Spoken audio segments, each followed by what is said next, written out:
Mungkin kalau saya menanya masalah haji dan umroh, kalau kita dapat haji kita nunggu 30 tahun yang haji baru panggil masa haji. Jadi kita ini harusnya dapat haji atau umroh aja. Padahal nunggu haji 30 tahun baru bisa berangkat. Terus yang kedua masalah azan. Apa? Yang kedua masalah azan mau sholat, boleh anak yang belum anak kecil atau anak yang belum balik azan untuk sholat di kamar atau bisa atau kalau memang waktu lah anak kecil yang azan boleh anak yang di bawah umur belum balik. Saya kalian Assalamualaikum warahmatullahi wabarakatuh.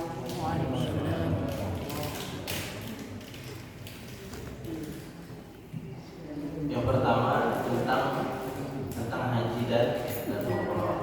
Sekarang kita kalau mau haji dia nunggu 30 tahun. Aku antri. Artinya apa? Kemampuan sekarang untuk berangkat haji bukan hanya kemampuan fisik atau kemampuan apa lagi? Kemampuan finansial. Berapa haji misalnya anggaplah 50 juta. Semua dari kita mungkin ada yang punya tabungan 50 juta. Tapi apakah termasuk orang yang mampu dengan kita semata-mata punya 50 juta? Belum tentu.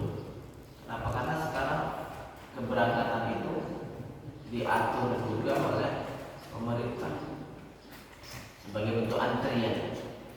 Artinya apa, Bapak Ibu? Artinya saat kita tidak berangkat kita padahal punya duit.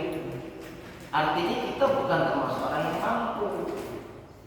Berarti ya tidak mampu gitu loh. Mampu, Pak.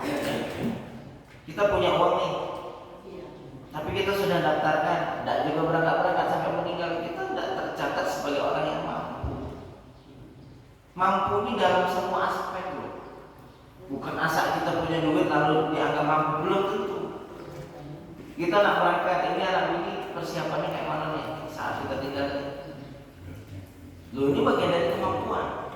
Dia punya tabungan berangkat, sampai berangkat sana, sampai pulang, dan yang ditinggal pun punya tabungan cukup untuk ditinggalkan. Loh ini loh Pak. Terus badannya sehat, terus ada kesempatannya. Kalau berangkat daftar lama-lama lalu meninggal pun kita tidak dicatat sebagai orang yang berdosa. Kenapa? Kan tidak termasuk orang yang mampu.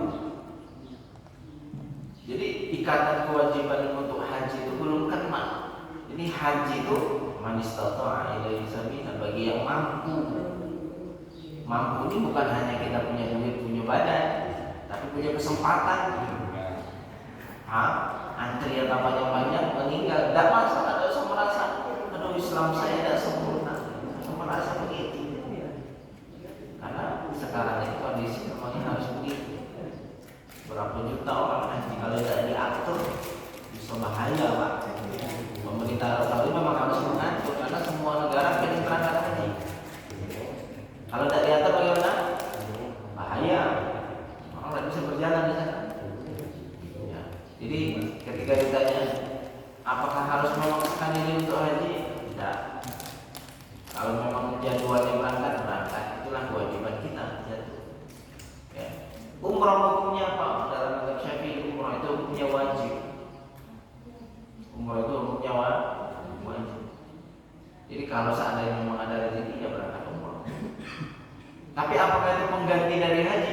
Tidak. Tidak pengganti haji, artinya kalau kita sudah umroh nanti dipanggil jadi Pak Haji gitu, ataupun Pak Umroh.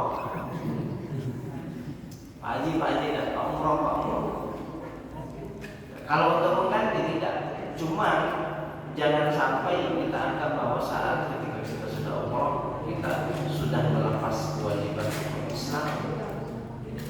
Tapi jangan berkecil hati. Berkecil hati dalam arti apa? Saya tidak bisa berangkat haji, sudah tidak usah dipaksakan. Karena masalah kemampuan, tabungan kemampuan ada, tapi kesempatan tidak ada. Kita tidak bisa tiba-tiba terbang dewe ke sana. Pesan helikopter berangkat ke sana. Helikopter siapa yang berangkat ke sana?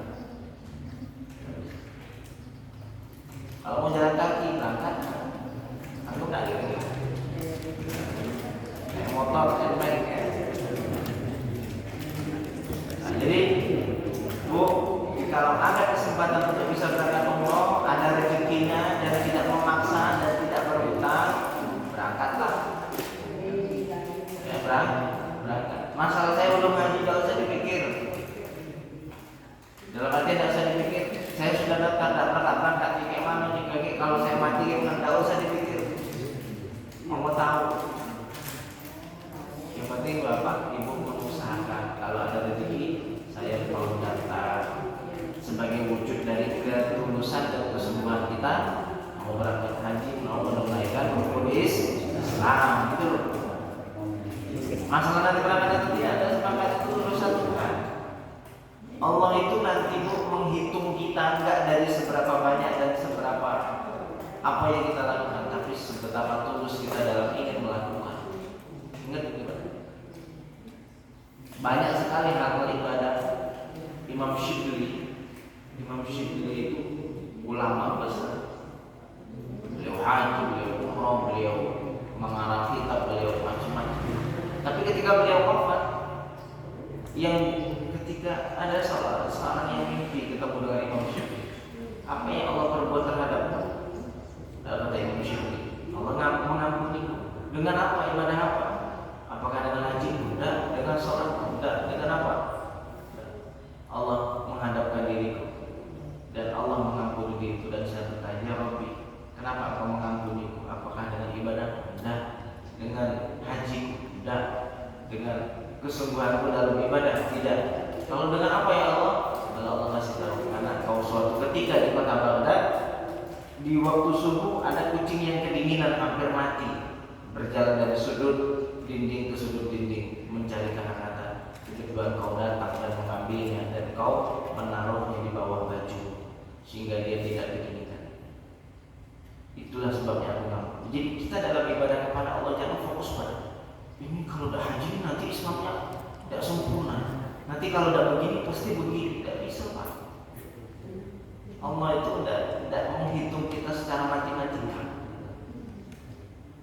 Kalau seandainya hitungan matematika, orang yang paling banyak sholatnya yang jadi wali, tapi ternyata banyak orang-orang yang jadi wali itu ibadah sunnahnya tidak banyak. Ada rahasia yang Allah sembunyikan dalam hati antara dirinya dan hambanya. Jadi jangan merasa yang bersalah belum berangkat haji, kayak Islamnya tidak sempurna. Tadi haji itu kan bagi yang mampu. Banyak kita harus luruskan yang kayak gini Pak. Terus kita luruskan. Kalau ibadah besar ini pasti nanti surga untungnya besar, sehingga terkadang lupa dengan norma-norma maqasid syariat.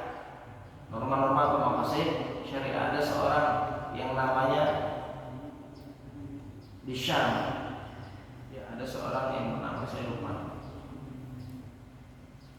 Ketika Abdullah bin Mubarak beliau melaksanakan haji, Abdullah bin Mubarak.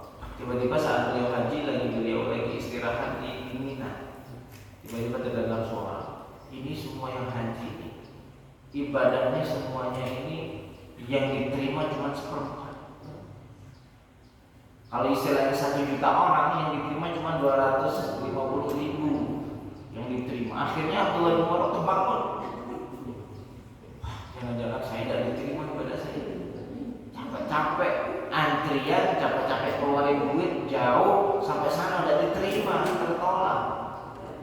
Dalam Abdullah bin Mubarak tertidur lagi. Lalu antara sana dan antara tidur ada lagi yang ngobrol. Dua tadi ngobrol, apa katanya? Tahun ini hajinya semuanya diterima dengan barokah Iskab Asyani. Namanya Iskab. Siapa namanya? Iskab Asyani. Asyani itu orang Syam. Orang Syam adalah Iskab barokahnya. Dia mensyafaati orang. Dia mensyafaati orang yang haji padahal dia belum berangkat. Akhirnya apa yang tertuju oleh Abdullah bin Mubarak? Saya selesai dari haji ini, saya nak pergi ke Syam, saya nak temui Iskab Asyami, saya mau tanya ceritanya, kok bisa dia mensyafaati orang yang haji padahal dia tidak haji. Berangkat ke sana Pak, berangkat ke Syam. Sampai ketemu di Syam, ditanya beritanya, kamu ya Iskab Asyami? Ya saya Iskab Asyami. Sudah berangkat haji? Saya belum berangkat haji. Kenapa belum berangkat haji?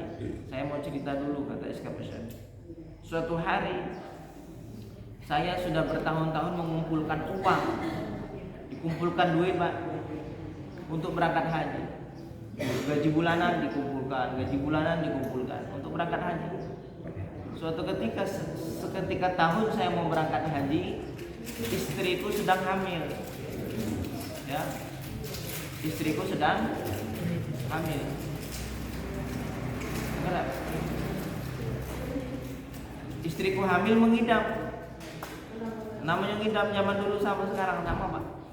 Ya, mengidam apa? Mengidam tetangga sebelah bikin sop kambing. Jadi ada kecium bau kambing, pingin, mintalah dikit Bang. Dibawain lah gelas, dibawain mangkok, Bang tolong Bang ambilin ke belakang. Abdullah itu apa sih? Iskab Asyami.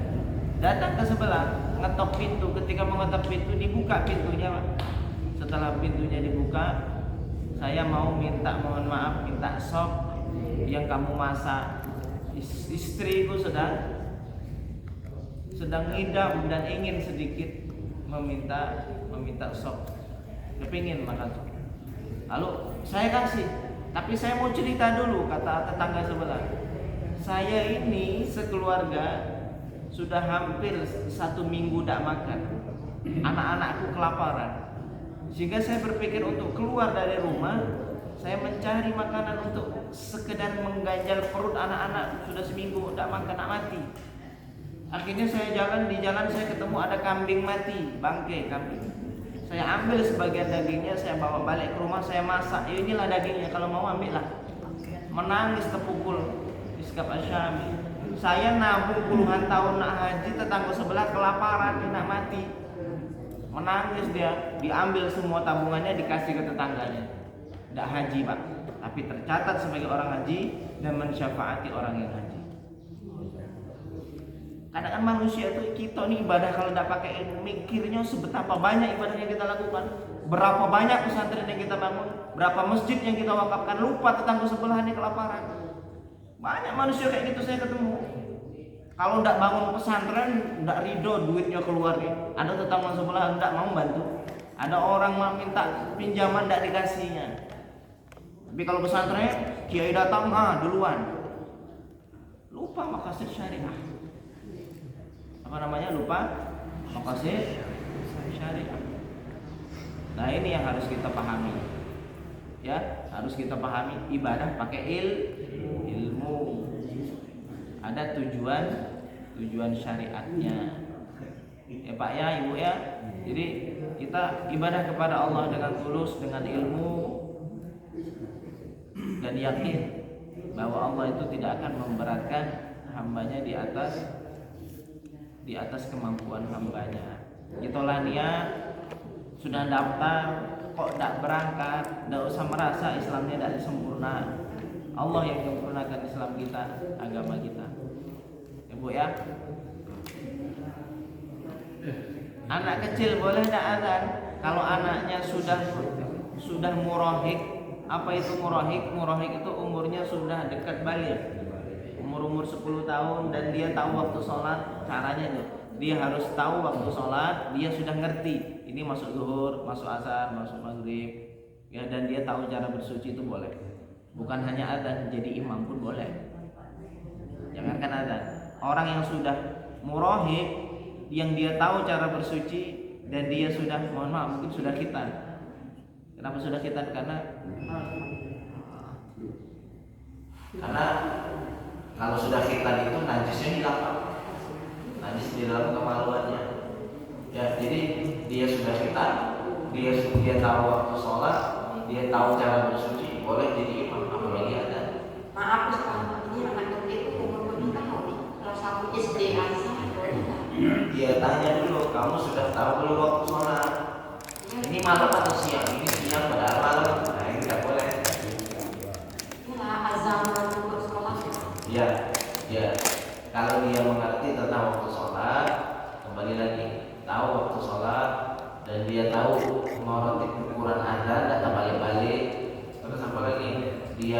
tahu cara bersuci boleh. Tapi kalau misalnya nggak tahu, tidak boleh. Ya, kita kasih tahu. Ya.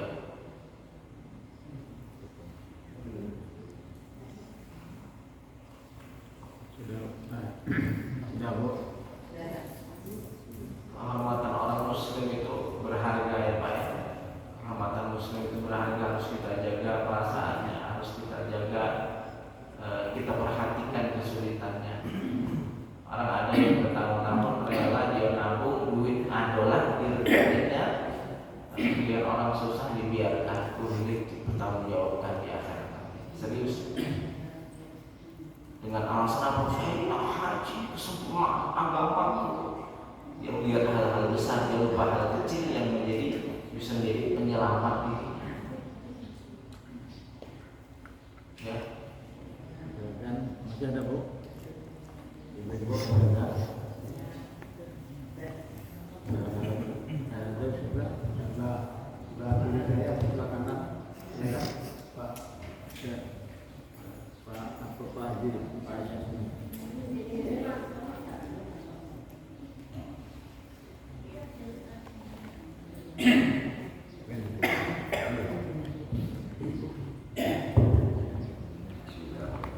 Assalamualaikum warahmatullahi wabarakatuh.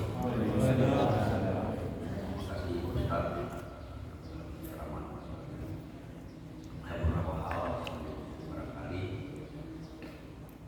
yang saya masih ragu. Yang pertama bagi kita, jadi kita kan mengikuti zakat mal, itu kan setiap pendapatan kita maupun apa kita kan harus dikeluarkan 100% kalau kita ada harta tidak kita keluarkan berarti kita berdosa. Iya. Punya dosa kan. Nah kadang-kadang lupa. Jadi pada posisi tersebut saat kita jaya tadi lupa hari hal itu lupa kita malah kita mungkin hal lain. Jadi aku menjadi 100% ya kita setahun itu emas macam. Terus selama perkembangan hidup kan tidak mungkin lama-lamanya kita ini ya Pak jaya. Ya mungkin kalau bukan ini pensiun kan, atau pedagang mungkin guru, petani mungkin habisnya dan sebagainya. Jadi harta itu habis Pak, tidak bisa terbayar. Nah ini juga selama itu kan udah waktu masih muda lupa. Mana yang barusan? Nah, Apa yang yang saya tanyakan itu apa? Jadi kita kan waktu saat jaya kita kan ada harta. Ternyata kita lupa untuk bayar apa semuanya. Iya. Itu hukumnya dosa kan? Tidak dosa. Nah terus pada saat itu kan kita kan tidak mungkin hidup di jaya tempat jatuh kan? Berdiri terpisah kan? Habis harta itu. Nah itu apakah cukup dengan tobat nasuha saja kita? Karena kita berdosa itu kan pada saat jaya nanti kita akan dihadiri. Nah cukup kita tobat saja punya. Kalau tobat itu wah saya berdosa betul. Lagi saya masih muda, lagi saya masih jaya, dan saya tidak semua kehidupan saya. Nah, yang pertama ya. Yang kedua, apa kita haji tadi Pak? Jadi orang haji ini kan banyak orang kaya ya, mampu dan kaya dia, tapi tidak mau haji. tidak mau haji? Dia tidak bisa haji, tidak bisa, tidak bisa haji. Nah, itu kan hukumnya dosa. Betul juga kan? Jadi orang kaya itu mampu, orang anak tuh segala macam, tapi dan apakah arti kata dia ada niat naik haji atau memang tidak mau naik haji atau jadi, nah terus dia berdosa. Nah, dengan kondisi seperti itu, setelah dia tua, baru kita sadar diri bahwa dia wah saya masih dosa. Nah ini juga apakah dia cukup bawa nasuha atau dia selama-lamanya dosa terhapuskan dosa. Sama kondisi seperti ini. Jadi dia haji, kaya, terus kita harapkan dia tidak dibayar zakat malnya, dia dosa, seperti itu. Terus yang selanjutnya masalah juga. Terus lagi saya ini masih ragu.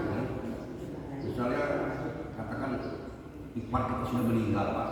Jadi kadang-kadang itu kan kalau apakah ipar atau kan tidak bisa kita melihat mayat itu kan. Apalagi sudah wudhu kan misalnya mayat perempuan lah. Bukan kemarin saya ada perempuan lalu pas saya meninggal, jadi saya merasa saya kan udah bisa bisa saya menemukan suaminya boleh menikah dia, minta maaf lah segala macam. Nah itu memang apa hukumnya kita seperti ikhbar itu kepada mayat yang sudah meninggal tadi Pak. Itu kan sudah menunggu kan boleh kita pegang lagi. Nah, jadi masalah itu punya apakah memang betul bahwa yang boleh mendekati mayat itu apakah anak, suami, adik dan sebagainya. Nah itu hukumnya. Mungkin itu pertanyaan saya. Assalamualaikum warahmatullahi wabarakatuh. Jadi perkara masalah zakat, Pak. Zakat itu ada ketentuan. Ada zakat itu yang dengan haul, dengan dia harus tersimpan selama 1 tahun, ya. Ada zakat hanya dengan nisab, ya, dengan sampainya ukuran, ya wajib zakat. Apa itu zakat dengan nisab? Zakat pertanian, setiap kali panen hasil pertaniannya sampai target nisab wajib zakat, nggak mesti nunggu setahun. Berapa? 728 kilo. Anggap saja 750 kilo kita keluarkan zakat. Panen nggak sampai, cuma dapat setengah ton, nggak wajib zakat. Nah itu namanya nisab. Apalagi yang pakai nisab, punya tani, punya ternak kambingnya sampai 40, ternaknya cuma 35, ada wajib zakat. Kapan sampai 40 40 langsung keluarkan zakat. Itu yang sampai nisab. Ada yang dengan haul, dengan harus 1 tahun. Nisab ya 1 tahun. Apa itu? Simpanan emas, simpanan uang, yang uangnya sampai senilai 85 gram, tergantung harganya berapa. Kalau harganya 1 juta ya 85 juta kita punya tabungan. Disimpan selama 1 tahun, tidak berkurang selama 1 tahun, nisabnya sampai, haulnya juga sampai, maka dikeluarkan. Kalau duitnya tidak sampai 85 gram nilainya, tidak ada zakat. Ini kesepakatan ulama-ulama dulu begitu. Hanya ada ulama kontemporer, sebagian itu pun masih pro kontra, tidak wajib. Artinya apa? Oh setiap orang ketika dapat gaji bulanan itu wajib keluarkan zakat. Belum wajib. Kenapa? Ini masih perselisihan ulama. Ada yang setuju, ada yang tidak. Paham Pak? Jadi kalau gaji bulanan, banyak ulama mengatakan tidak ada zakatnya. Kenapa? Yang pertama, dia belum sampai nisabnya. Kecuali kalau gajinya itu 100 juta sampai nisab nih. Tapi apakah sudah sampai haul 1 tahun tersimpan? Kalau belum tersimpan, berarti belum. Nah, jadi kita pakai takaran ilmu dulu. Apakah uang kita selama ini yang kita pakai ini sampai nisab ataupun wajib zakat atau belum? Nah, tanya dulu ke kita yang tahu ukurannya. Nah, ini butuh ilmunya lagi nanti. Berapa? Apakah saya wajib zakat dengan begini? Ada dulu orang habis jual rumah, Ustaz, saya habis jual rumah, ada tidak zakat saya? Saya jawab, Pak, jual rumah itu tidak ada zakatnya. Uangnya 1 miliar sekalipun 1 triliun, tidak ada zakatnya. Yang ada zakat itu urudut tijarah, apa perdagangan, niat jual untuk kita belikan lagi, untuk dijual lagi. Kita jual rumah, oke, dapat untung, dapat duit dari jual, kita belikan rumah lagi untuk kita jual lagi. Kalau sekali jual lepas kan bukan jualan, bukan dagang namanya. Jual bukan berdagang, beda. Yang ada zakatnya adalah yang berdagang. Nah, itu pun dagang pun dagang yang di akhir tahun kalkulasinya ada nisabnya. Kalau jual gorengan, jualan apa setahun duitnya cuma terkumpul di akhir tahun, yang ada itu cuma 5 juta, ini ada zakat juga. Tidak semua perdagangan ada zakatnya kan itu. Paham di sini Pak? Jadi perkara masalah zakat kita harus tahu dulu. Ya, perkara zakat kita harus tahu dulu apakah kita termasuk yang wajib zakat atau tidak. Kalau masalah zakat profesi, banyak ulama mengatakan tidak ada zakatnya. Kenapa? Tidak sampai nisab dan juga sampai 1 tahun. Kalau seandainya dia punya kewajiban bayar zakat secara hukum syariat, kena dia zakat. Dan dibayar banyak hutang. Hutangnya dengan Allah dan hak adami, hak manusia. Tidak bisa cuma sekedar astagfirullah, tidak bisa. Harus ditunaikan.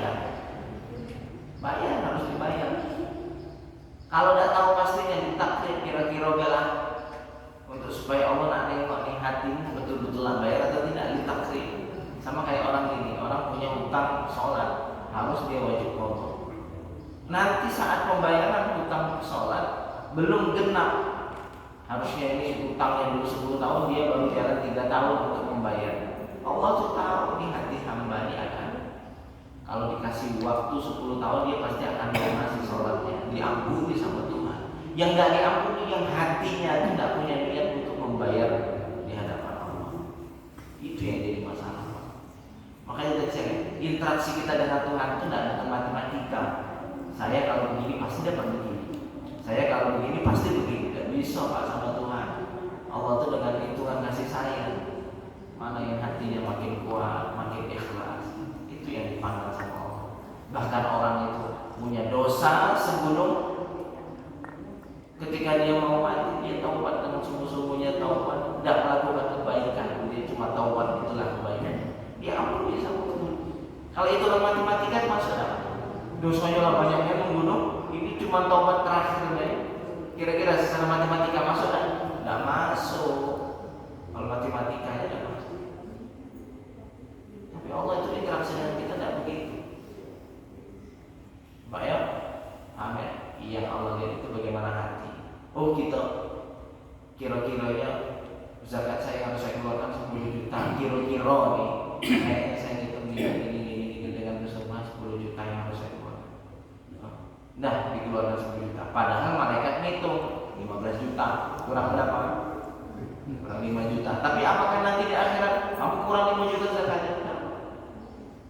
Allah mengampuni. Kalau kita tahu betul, yakin saya zakatnya 15 juta. Ini yang anggapnya 10 belah. Nah, ini hati yang begini nih yang jadi masalah nih. Sama begini, kita tidak tahu, saya tidak tahu lagi Ustaz, berapa tahun saya ninggalin sholat. Cuman saya kira-kirakan saya ninggalin sholat 10 tahun. Jadi berapa lama tuh 10 tahun, sekian berapa banyak sholat yang saya tinggalkan. Dalam saya tidak mau itu, saya mulai. Baru dapat 1 hari qadha meninggal. Sudah punya niat ya, sungguh-sungguh nak bayar. Allah ampuni. Allah terima yang 10 tahun untuk diampuni. Saya yakin itu Pak. Saya tidak menyombongkan diri di hadapan Allah, tapi karena merasa tak baik saya dengan Allah. Saya tuh tahunya Allah itu baik Pak. Saya tuh punya Tuhan yang bukan Tuhan yang pendendam. Itu yang bikin saya tuh senang Pak. Yang bikin saya tuh bahagia, saya tuh punya Tuhan yang pengasih, penyayang, Maha Pemaaf. Dia melihat ketulusan hamba dimaafkan. Saya mau tanya, ketika nanti orang beriman masuk surga, selamanya atau sebentar? Selamanya Pak ya, Ibu ya selamanya ya. Saya mau nanya, Ibu di dunia beramal berapa tahun beriman? Kalau takdir kita ini mudah-mudahan ahli surga ya. Amin ya. Berapa tahun Bapak Ibu beriman? Berapa tahun ibadah? Tanya. Ada 50 tahun. Tapi kenapa surganya nanti kok sampai selamanya Pak? Sama kayak orang kafir, dia kafirnya berapa tahun? Tapi kenapa kekal? Apa masalahnya? Hati Pak. Orang beriman ini dengan keimanan tulus kepada Allah, keyakinan yang utuh kepada Allah, kalau dikasih panjang umur selamanya pun dia akan tetap beriman. Dan orang kafir dikasih waktu sepanjang umur pun dia akan tetap kafir. Dasar niat inilah Allah balas di akhirat. Nah, ini hati menjaga betul. Tujuan kita ngaji itu dalam proses memperbaiki keyakinan, memperbaiki prasangka baik dengan Allah, memperbaiki hati. Karena ini nanti jadi poros perhatian kita. Sambil kita belajar memperbaiki ibadah, salat kita, dan lain-lain. Ya Pak ya. Wallahu a'lam bishawab. Mana yang yang meninggal. Oh, yang meninggal. Yang bukan muslimnya lagi. Ya, yang bukan wahab. Sebenarnya kalau orang sudah meninggal tidak ada hukumnya lagi Pak ya. Orang sudah meninggal itu secara hukum sebenarnya tidak ada hukum. Hanya saja mungkin secara adab dan etika mungkin terkesan kurang pantas saja. Sama halnya begini. Memang betul orang sudah meninggal itu tidak ada hukumnya. Tapi Tapi pertanyaan, apakah boleh laki-laki yang bukan muhrim memandikan wanita lain? Padahal sudah meninggal nih, sama itu hukumnya tidak boleh. Tapi itu kembali lagi secara bagaimana etika kita. Ini yang meninggal, mohon maaf gadis baru meninggal atau orang cantik pula, buka apanya kita nak, mohon maaf nak nyium keningnya, kira-kira apa dampak dalam hati? Getaran apa yang terasa jika ada getaran dosa?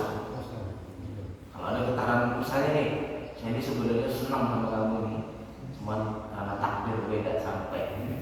Inilah kesempatan saya bisa ketemu. Mohon maaf, jangankan begitu Pak, di daerah saya ada sebut ada yang meninggal, ya anak kuliah, ya anak perawat kalau nggak salah, meninggal. Ketika meninggal apa malamnya itu, mohon maaf, digali, disetubuhi, kukunya sudah disetubuhi, kukunya diambil, tidak tahu untuk apa, untuk dukun. Akhirnya apa yang terjadi? Tidak bisa. Dia harus, padahal itu tidak terdeteksi siapa yang buat. Akhirnya dia ngaku dewek ke polisi. Habis ngaku ke polisi dia lari. Ya, setelah lari tidak bisa menyerahkan lagi ke penjara. Kenapa dihantui terus? Tidak betah hati. Akhirnya apa? Datang ke polisi. Sudah di polisi pun masih dihantui juga. Sudah di penjara pun sudah ngaku kesalahannya masih juga dihantui perasaan. Jadi sebenarnya kondisi itu tergantung bagaimana diri kita. Bagaimana diri kita. Saat ketika kita menyentuh memang tidak ada hukum batal lagi ya. Orang sudah meninggal tidak ada hukum. Hanya saja kehormatan orang yang sudah meninggal itu sama kehormatannya saat dia hidup. Ya mungkin bisa dikatakan bahwa ya kalau lebih baik kalau yang bukan muhrim, kalau untuk melihat wajahnya bolehlah karena bagian dari bukan Allah. Tapi kalau misalnya mencium keningnya, menurut saya jangan. Kenapa? Dampaknya itu ada fitnah di dalam hati kita. Ya, karena hati kita yang tanya. Jadi saat ada yang dikatakan janganlah untuk ini, ya tidak apa-apa. Tapi kalau sebatas kita melihat wajahnya, ya tidak apa-apa melihat wajahnya. Karena itu kan cuma sebatas apa? Sebatas perasaan saja kita bisa ketemu lalu bisa mencium kening. Dia sudah meninggal itu sebenarnya tidak ada hubungan apa. Maaf kita pun kalau seandainya kita punya salah sama dia saat dia sudah meninggal, tidak ada lagi kata maaf. Ini ada orang meninggal nih, dibuka keningnya, maafin aku ya nggak bisa kan? Dia sudah meninggal. Ya, dia sudah tidak ada lagi bisa ngomong saya maafkan. Jadi kalau bagi saya, menurut pendapat saya lebih baik memang jangan seseorang yang meninggal yang bukan muhrim bagi kita. Jangan kita ikut mengurus jenazahnya yang bukan muhrimnya. Jangan kita ikut mengurus jenazahnya dan jangan menyentuh kulitnya karena akan terjadi fitnah di dalam diri kita. Lebih baik kita hindari itu. Ya. Masalah dia wudhu batal lah, tidak ada lagi batal. Dia pun wudhu diwudhukan, ya kan gitu. Paham ya? Sebagian ulama ada yang membolehkan seseorang istri dimandikan oleh suaminya. Ada yang membolehkan istri dimandikan oleh seperti Sayyidatuna Siti Fatimah dimandikan oleh Sayyidina Ali. Itu dibolehkan kalau suaminya memandikan. Ya. Wallahu a'lam bishawab.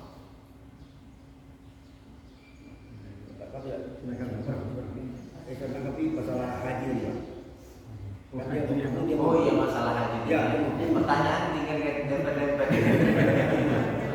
Masalah haji itu sama Pak. Pertanyaan kita itu ketika punya uang belum berarti kita itu orang yang sudah dibebankan kewajiban. Kenapa? Ketika punya uang, lihat kesempatan kita bisa nggak berangkat. Istilahnya gini, anak istri sudah ada simpanan untuk bisa kita tinggalkan. Lalu apalagi jaminan penjagaan yang pertama. Terus yang kedua, kita sekarang ini kan zamannya tidak ada zaman dulu. Nak berangkat tinggal berangkat. Sekarang umur 30 tahun, punya duit pun kalau kita harus ngantri 30 tahun itu sama kayak kita tuh dihukumi kayak tidak ada. Kecuali uangnya sampai 500 juta, dia punya duit free, tahu duit free? bukan duit utang, bukan duit karyawan, duit free memang, ya duit memang duit apa ya tabungan 55 juta. Nah ini yang kayak gini baru wajib tahun ini dia berangkat haji plus. Kalau plus belum berangkat plus yang langsung berangkat. 500 juta yang ngatur ya, bukan duit orang ya, memang duit dia wajib baginya untuk langsung berangkat tahun ini. Dia tinggalkan untuk anak istrinya 100 juta, sewa orang untuk menjaga keluarganya, dia berangkat tahun ini berangkat. Wajib. Kalau cuma punya 30 juta, 60 juta dan kita tunggu antrian itu belum wajib sebenarnya. Wajibnya nanti saat ketika dapat antrian kita berangkat itu baru datang kewajibannya. Istilahnya gini, kenapa dikatakan begitu? Supaya di tengah-tengah perjalanan kita daftar, kita tinggal, kita nggak termasuk orang yang berdosa karena nggak haji. Itu Pak. Kita sudah dapat, ternyata baru dapat 10 tahun antri meninggal. Kita nggak termasuk orang yang berdosa karena kan nggak termasuk yang mampu. Ingat, mampu itu bukan diukur hanya masalah duit, kesehatan fisik itu juga kemampuan, kesempatan itu juga kemampuan. Ya, wallahu a'lam bishawab. Kecuali kalau dia dulu punya duit berapa 500 juta tadi, sudah punya kesempatan nih berangkatnya, ditunda-tunda sampai duitnya habis, dia tetap punya tanggungan kewajiban, dosa sekali. Nah ini Pak, mungkin itu pertanyaan Bapak. Kalau sudah ada duit 500 juta ya, untuk berangkat haji plus, haji plus pun sekarang nunggu 3 tahun katanya. Berarti harus plus. Nah, ada uang, karena saya pernah dengar langsung berangkat ke 300 juta ya, langsung berangkat ke 300. Berapa? Di Jawa ya? 190 Langsung. udah, itu 2 tahun 3 tahun Pak haji plus. Apa 160? Itu mungkin jalur khusus. Jalur khusus. Berapa? 190. Cuman mungkin karena itu kenalan travel. Tapi kalau secara normalnya ada 250 juta langsung datang berangkat. 300-an. 300-an ya yang langsung berangkat tahun Iya, ini. berangkat tahun 350 kemarin. Tadi program semangat dari Tadi Furoda ya. Berangkat lagi. Nah, 300 juta. Nah yang punya, ya itu tadi saya bilang punya uang setengah nganggur dalam artian bukan kakak siapa di situ. Dia pas punya, klub malaikat catat kamu udah wajib, kamu tunda berdosa setiap hari. Nah, ya. Mungkin itu yang ditanya Bapak tadi. Tapi kalau baru punya 30 juta, memang orang berangkat segitu duitnya 40 atau 60 juta, cuma kesempatan ngantri sekian tahun ini yang lalu menjadikan tidak seutuhnya diwajib, belum wajib karena kemampuannya belum terpenuhi. Allah a'lam.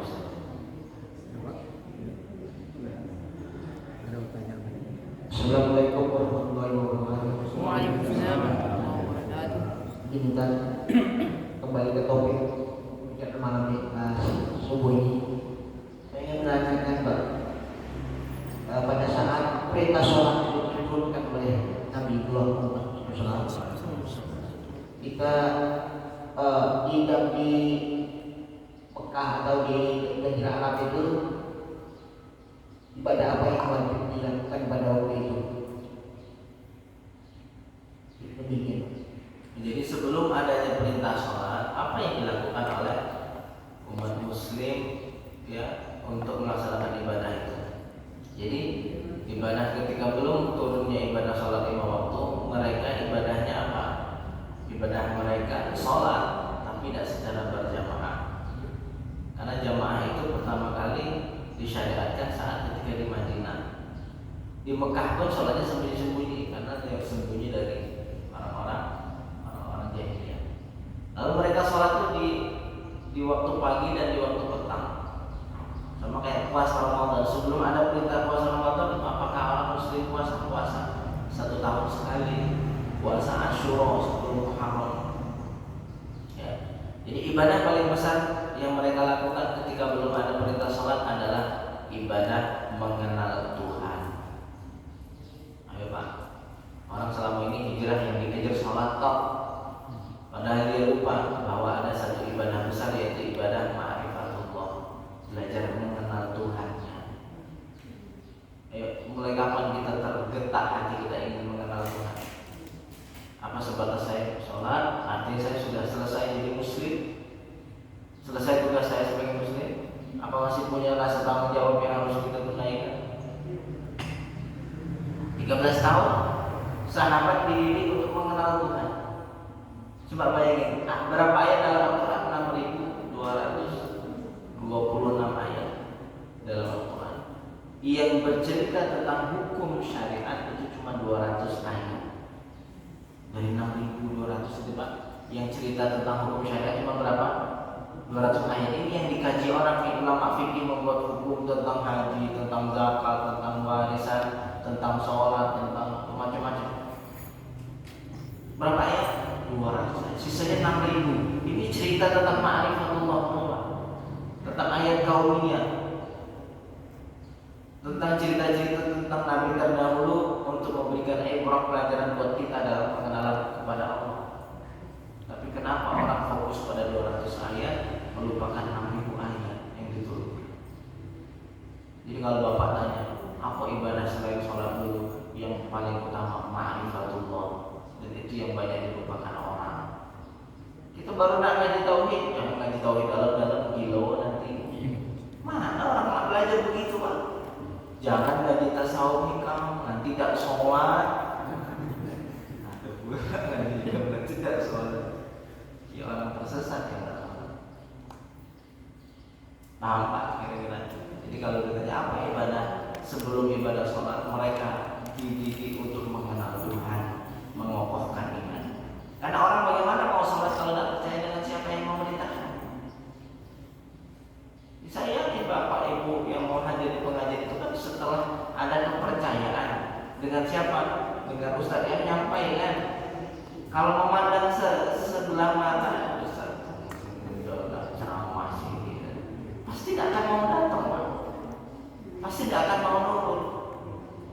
Sama kita dalam beragama, belum kenal sama Tuhan, mana nak sholat, mana nak perintah-perintah, apalagi suruh berjuang, suruh berkorban, jauh. Kenal dulu, cinta dulu, baru akan ada pengorbanan, baru akan ada perbuatan. Itu Pak ya. Mudah-mudahan ini bisa menjadi motivasi buat kita.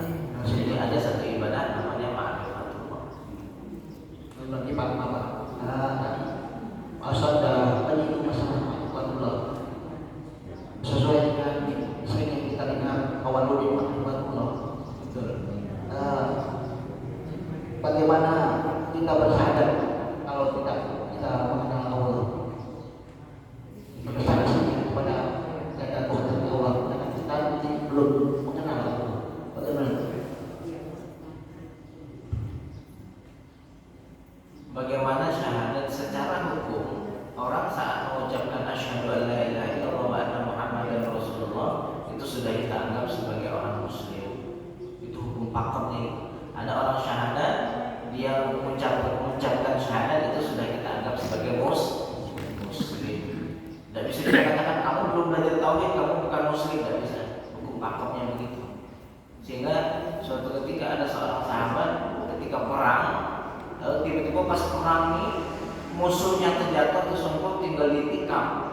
Musuhnya mengucapkan asyhadu an la ilaha illallah wa anna muhammadan.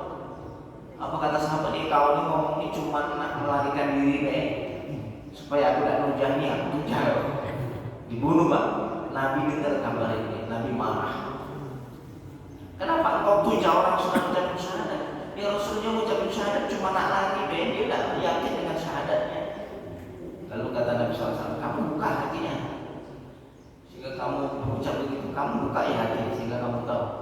Marah Nabi. Jadi secara hukum syariat ada orang syahadat, kita terima Islamnya, kita terima syahadatnya. Masalah bagaimana penerimaan di sisi Allah yaitu Allah a'lam. Hanya saja kita nih kalau dapat nasihat tentang ayo sebagai muslim ketika bersyahadat, kenali dulu Tuhan, siapa yang kita sembah. Maka kita sebagai pribadi punya tanggung jawab untuk belajar mengenalnya. Jangan kita arahkan ke orang lain, tapi arahkan nasihat itu ke diri kita. Jangan kita anggap orang itu tidak belajar tauhid, berarti dia syahadatnya ditolak tuh. Tidak bisa. Kita kalau hukumi orang dengan syariat, tapi hukumi diri dengan hakikat. Hukumi orang lain dengan syariat, dia sudah syahadat, sudah Islam, sudah. Tidak usah kita cari-cari Islam muda dia. Betul-betul tidak dia Islam, tidak usah. Tapi hukumi diri dengan hakikat. Saya ini syahadat, tapi selama ini saya belum mengenal Tuhan, siapa yang saya sembah.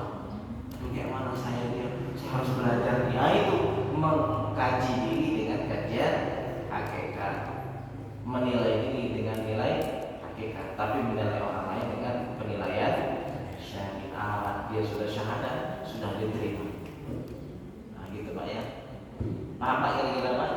Jadi kalau kita nak bertanya tentang hakikat, ya, tanyalah ke diri kita. Sudah sejauh mana kita mengenal Tuhan. Jadi kalau kita merasa kurang dalam syahadat kita belajar terus mengenal Tuhan.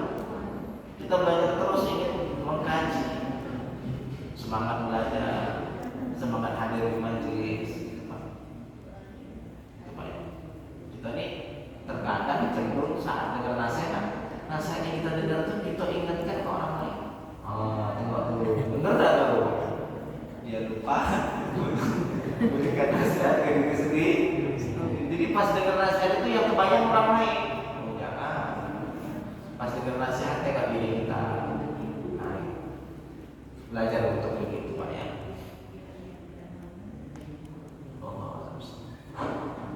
Silakan Pak Nampian. Assalamualaikum. Jadi majelis pertemuan akan datang nggak usah buka kitab. Kita buka majelis. Majelis tanya jawab. Ah ya, boleh Pak. Jadi ini Ustaz, mungkin saya salah. Jadi tidak ada sudah lagi. Ini dalam praktek sehari-hari. Karena saya melihat sosial.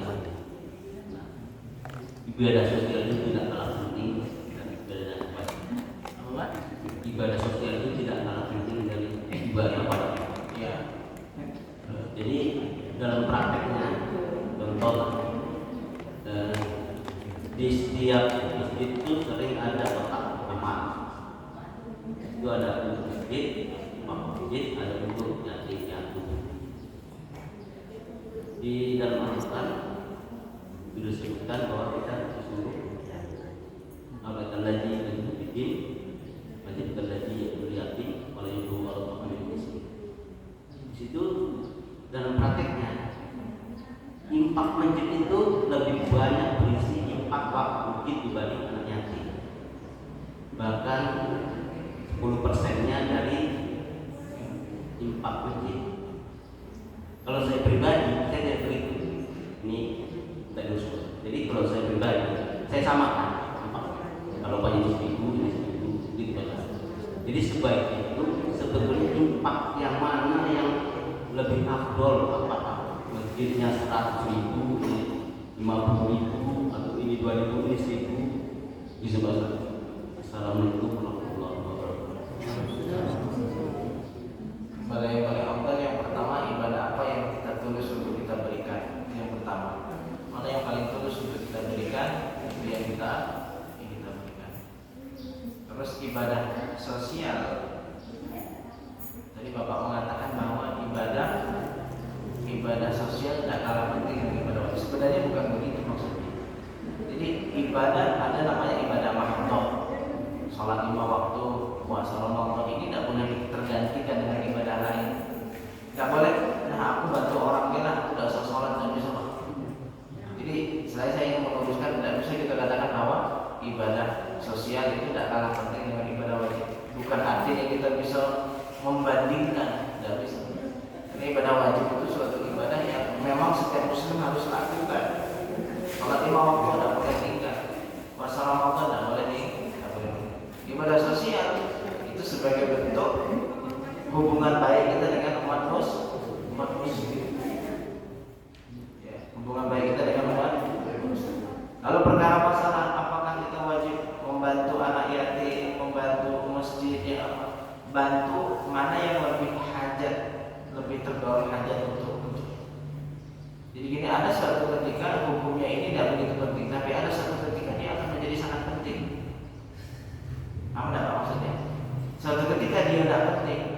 suatu ketika dia akan mendapatkan hukum darurat. Semisal saya tidak bisa mengatakan memberikan infak ke anak yatim lebih utama dari bangun masjid. Saya tidak bisa bilang begitu. Karena nanti ada satu kondisi suatu ketika ini, mohon maaf saya kasih contoh saja. Masjidnya ini posisinya bocor dan tidak akan mungkin bisa dipakai untuk sholat jamaah dan sholat Jumat.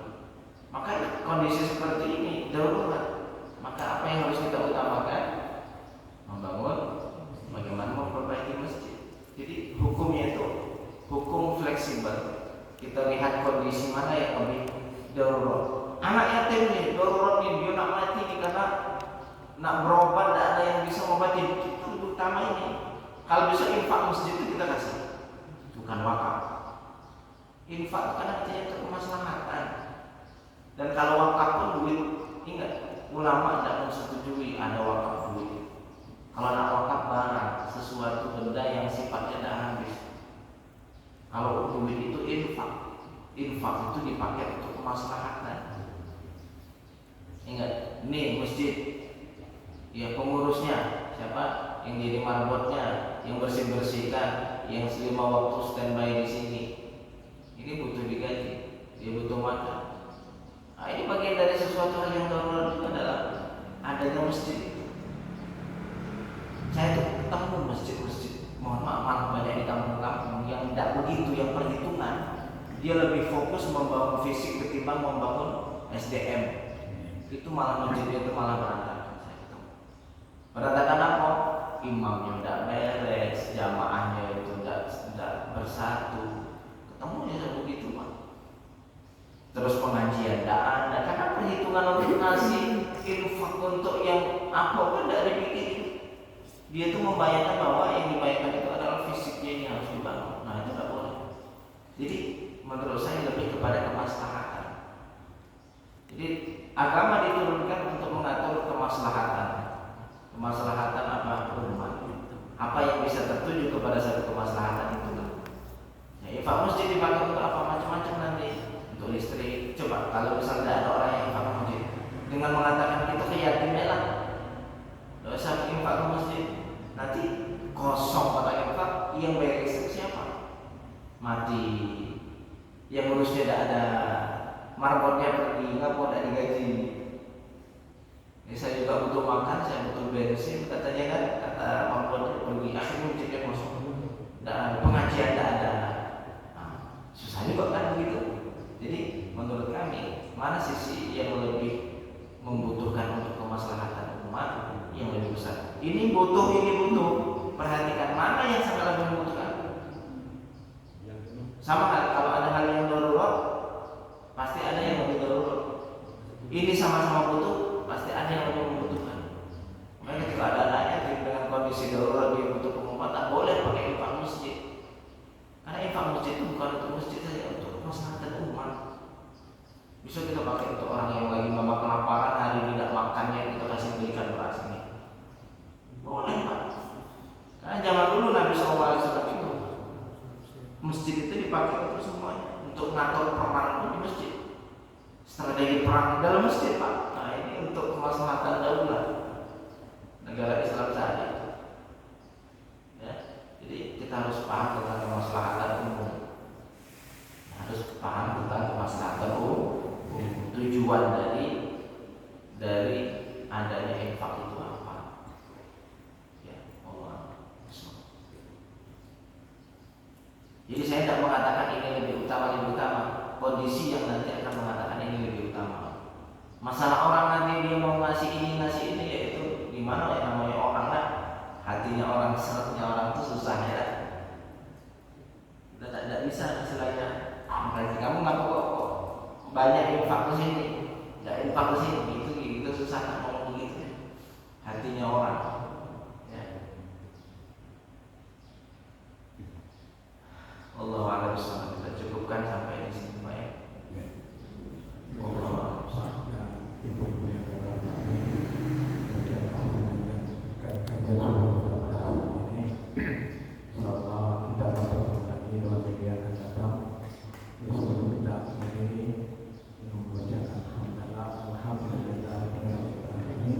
Kita mohon kepada